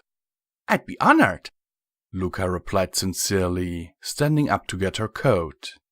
Your car's in the shop, right? So who's driving? Joey is. He said that he'd be here around 4. Luca made a face. I always thank heaven for airbags whenever I get in the car with that kid. Seto nodded. I know what you mean. He goes around corners a little quickly. Understatement, but thanks for giving him credit for trying. The two walked out to the lobby and chatted while they waited around for Joey's silver truck to pull up. Seto had given him a loan to get a used one about 6 months ago, and Joey had been steadily paying it off ever since. They both knew that Seto would have been happy to just buy the truck, but Joey's self-sufficiency wouldn't allow for that. You said 4, right? Luca asked. That's what he told me. Well, I can't believe it. He's actually on time. Joey pulled up in front of the doors, and Seto and Luca ran out quickly, their shadows long against the mid-afternoon sun. Shotgun! Luca shouted, throwing herself in the front seat beside Joey. Seto shook his head and got in the back, putting his briefcase on the seat beside him. So, where to, sir? Joey asked in his best snobbish chauffeur voice. Seto snickered, having become accustomed to Joey's frequent sarcasm regarding his wealth and status. Kaiba Corp. Hello to you too, by the way. Hey man, you know I'm only kidding. So how did today go? Good, but talk and drive, mister, Luca said, attempting to sound serious and failing. I have to be home at 8, and knowing you guys, we'll take some terrible detour and need all 4 of those hours. Oh, why 8? Joey asked as he pulled out of the parking lot. Luca rolled her eyes. I'm getting coffee with John. That's John the dry cleaner, right? Seto's laughter could be heard from the back seat as Luca sighed. No, he's a DJ. Sorry. If you try to date the same guy 2 weekends in a row, it might be a little easier. Well, guys are stupid. You of all people should know that. Joey shook his head. I surrender. I really don't have a good comeback for that. Ha! When the exchange was finished, the truck was already on Kyber Corp's main block. Joey smiled widely, hardly able to contain his enthusiasm as he pulled into the parking place labeled CEO. Seto rolled his eyes. You've been waiting all your life to do that, haven't you? Joey shrugged modestly. Well, preferably in a tank, with your car in the parking place. At least, that was the original plan. But then you stopped being a dumbass. Whatever, I always... Hey, you guys! The boys' argument was interrupted by a shout from the doorway of the building. Hey, Mokuba! Luca exclaimed, waving at the preteen boy. He looked over at Joey and Seto. You guys didn't tell me he was going to be in this too! I didn't know, Seto replied, sounding surprised himself. Joey, did you? Well, I might have mentioned something.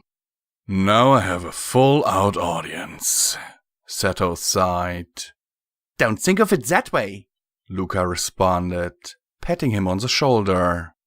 Think of it as moral support, and we deserve to be in on the victory too. Yeah, I guess so. Upon reaching the door, the group met up with Mokuba. Now almost 13, Mokuba was about a head taller than he had been before. He'd also cut his hair a little bit to go into middle school after a prolonged argument with Seto over the matter. It was about shoulder length, and he wore it tied back with his blue bandana most of the time.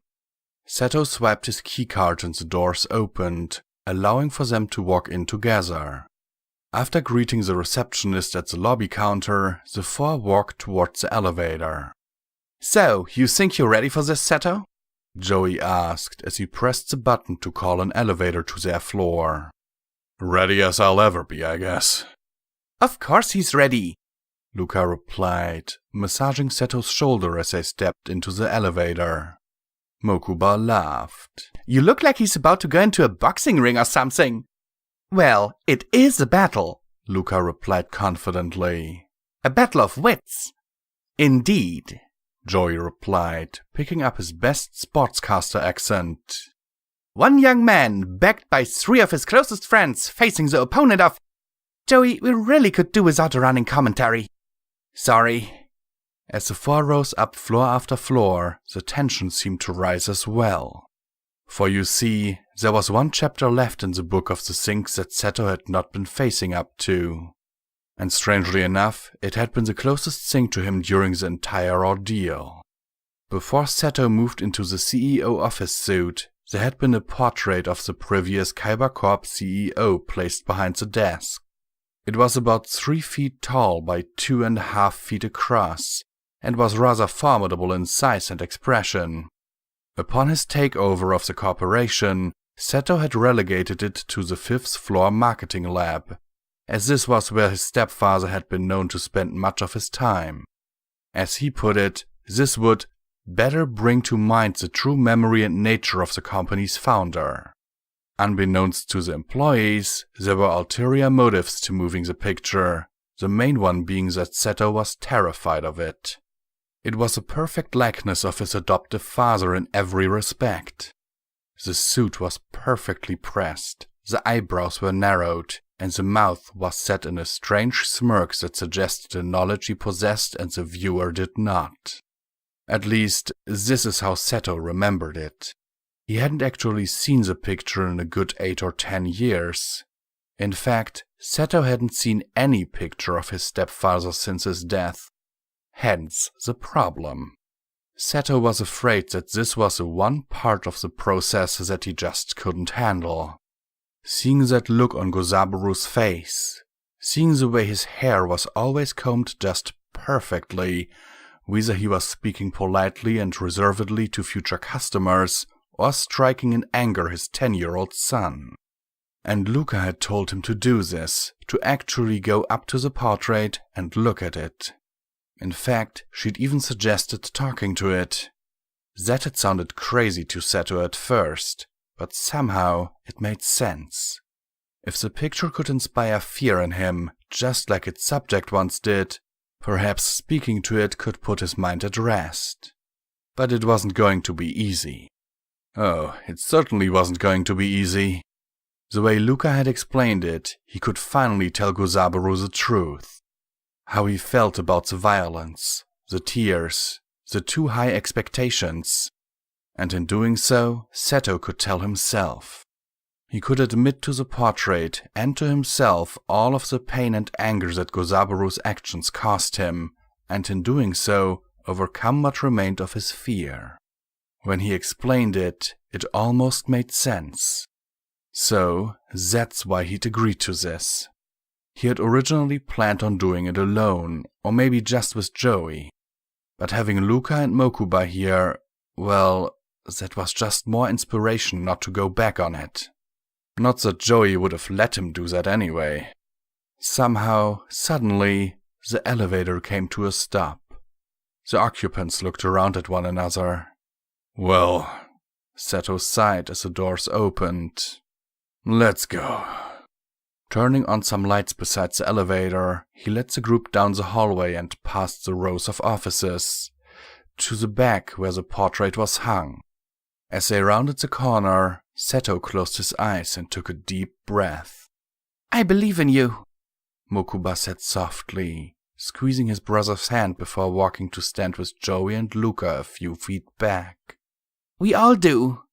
Drawing on the strength that this remark had given him, Seto opened his eyes quickly. And there it was. The portrait looked just as he remembered it. The same gilded gold frame, labeled with the name that he could hardly say this time 2 years ago. Gozaburo Kaiba, founder and CEO, 1970 to 1992. The man in the picture was leaned to the side, his chin rested on his fist. That was often the way he sat when he appraised the work of an associate, or the midnight work of his adopted son. Seto blinked a couple of times, wondering what felt so strange. Something was missing. The fear, maybe? Or it could have been the shame he felt when looking into the gaze of the man in the picture. The wrenching of his heart and the sick feeling in the pit of his stomach weren't there, like he expected. More out of curiosity, he walked up and examined the portrait more closely. It was almost like a dead body, in a stranger sort of way. Seto? Luca said softly. Is there anything you want to tell him? Yes, Seto replied. There is. Joey took a deep breath, and Mokuba took Joey's hand. The two of them watched Seto intently as he folded his arms behind his back, almost like a soldier told to stand at ease. Gozaburo? Seto spoke the first word firmly, in a way that he couldn't recall saying it before. Luca nodded approvingly behind him. Joey looked over at her and gave her a weak smile. You treated me very badly, Seto continued. No, you treated me unbearably. By your hand, I went through ordeals that no human being should be expected to endure. And after it was over, I thought that I would never be okay again. I thought that you had won. But I was wrong. With help from friends and family, and a hell of a lot of my own strength, I've risen above it. And I choose not to hate you for it, though it would be an easy decision to make. I carry your title and your name, but I choose not to carry your memory or your stain on my life. Seto paused and sighed, remembering the last words that Luca had told him to say. I'm above that. When it was apparent that Seto was through, the three behind him spontaneously burst into applause. That's a shit, man! Joey exclaimed, clapping him on the back. Mokuba raced over and hugged him tightly around the waist. Luca, not wanting to be left out, walked over and grabbed all three boys in a monstrous group hug. The four stood there together for an amount of time that was hard to say. Mokuba's height and Luca's pink hair made them a rather strange bunch, but there was hardly a more joyous group to be found in all of Domino, or for that matter, all Japan. Finally, Luca stepped away. "You guys are making me cry," she said, blinking sharply and brushing her fingers across her cheek. Joey laughed, despite the blurriness in his own eyes. "Yeah, this is probably enough lovey stuff for now. Let's celebrate. We need some ice cream, people." Seto smiled, looking over to him. "Not waffles?" he inquired weakly, still trying to regain composure. "Nah, not waffles. We get waffles on Thursdays during 5th period, remember? On Sunday we should get, Sundays. So basically," Mokuba laughed, "Joey remembers his days of the week in terms of food. Best way, folks. Now you guys think I'm kidding, but I'm not. We're driving in my car and I'm stopping for ice cream. And I'm buying some for you guys too, like it or not." "Oh yeah," Seto laughed. "You're buying." "Well, I probably shouldn't have worded it exactly that way," Joey admitted. Luca shook her head. It was in this way that they headed back to the elevator, down to the car, and to Domino's favorite ice cream and soda shop, joking, laughing, and falling over each other. Because, that's really what it's all about. Oh, and for what it's worth, Seto ended up buying.